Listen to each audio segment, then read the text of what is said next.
ಆತ್ಮೀಯ SLC ಪರೀಕ್ಷೆಯನ್ನು ಬರೆದಿರ್ತಕ್ಕಂಥ ವಿದ್ಯಾರ್ಥಿಗಳೇ, ಪರೀಕ್ಷೆ ಫಲಿತಾಂಶ ಇನ್ನೇನು ಕೆಲವು ದಿನಗಳಲ್ಲಿ ಪ್ರಕಟವಾಗಲಿದೆ. ಹಾಗಾಗಿ ತಾವುಗಳು ಮನೆಯಲ್ಲೇ ಕುಳಿತುಕೊಂಡು SLC ವಾರ್ಷಿಕ ಪರೀಕ್ಷೆಯನ್ನು ತಮ್ಮ ಒಂದು ಮೊಬೈಲ್ನಿಂದ ಹೇಗೆ ಪರೀಕ್ಷಿಸಬೇಕು ಅನ್ನೋದ್ರ ಬಗ್ಗೆ ಈ ಒಂದು ವಿಡಿಯೋದಲ್ಲಿ ಮಾಹಿತಿಯನ್ನು ನೀಡ್ತಿದ್ದೇವೆ.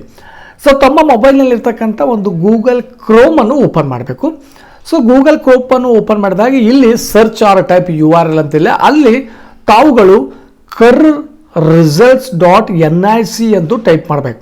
KERRresults.nic.in ಅಂತೂ ಟೈಪ್ ಮಾಡಿದೆ. ಆದಾಗ ಸೊ ನೋಡ್ತಾ ಇರ್ಬೋದು, ಇಲ್ಲಿ ಪ್ರಥಮವಾಗಿ ಏನು ಕಾಣಿಸ್ತದೆ, ಕರ್ನಾಟಕ ಎಕ್ಸಾಮಿನೇಷನ್ ರಿಸಲ್ಟ್ಸ್ 2024. ಸೊ ಇದನ್ನು ತಾವು ಕ್ಲಿಕ್ ಮಾಡಿದ್ದೆ ಆದರೆ ಅಲ್ಲಿ ತಮಗೆ ಫಲಿತಾಂಶದ ಒಂದು ಲಿಂಕ್ ದೊರೆಯುತ್ತದೆ. ಸೊ ಹಾಗಾಗಿ ಈಗ ಇಲ್ಲಿ ತಾವು ನೋಡ್ತಾ ಇರ್ಬೋದು, ಇಲ್ಲಿ ಕರ್ನಾಟಕ ಎಕ್ಸಾಮಿನೇಷನ್ ರಿಸಲ್ಟ್ಸ್ 2024 ಅಂತಿದೆ.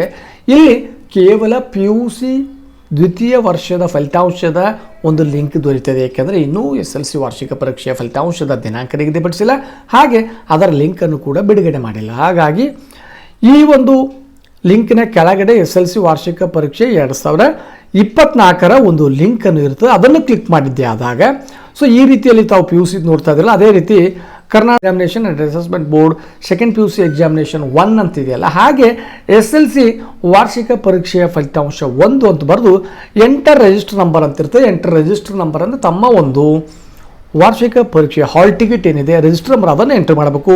ಕೆಳಗಡೆ ತಮ್ಮ ಡೇಟ್ ಆಫ್ ಬರ್ತನ್ನು ಎಂಟ್ರಿ ಮಾಡಿ ಸಬ್ಮಿಟ್ ಬಟನ್ ಕೊಟ್ಟಿದ್ದೆ ಆದರೆ ತಮ್ಮ SLC ವಾರ್ಷಿಕ ಪರೀಕ್ಷೆಯ ಫಲಿತಾಂಶವನ್ನು ಕ್ಷಣಾರ್ಧದಲ್ಲಿ ತಮ್ಮ ಒಂದು ಮೊಬೈಲ್ನಲ್ಲೇ ನೋಡಬಹುದಾಗಿದೆ. ಹಾಗಾಗಿ ವಿದ್ಯಾರ್ಥಿಗಳು ಬರ್ತಕ್ಕಂಥ ದಿನಗಳ ಉತ್ತಮ ಫಲಿತಾಂಶ ಬರಲೆಂದು ಆಶಿಸೋಣ.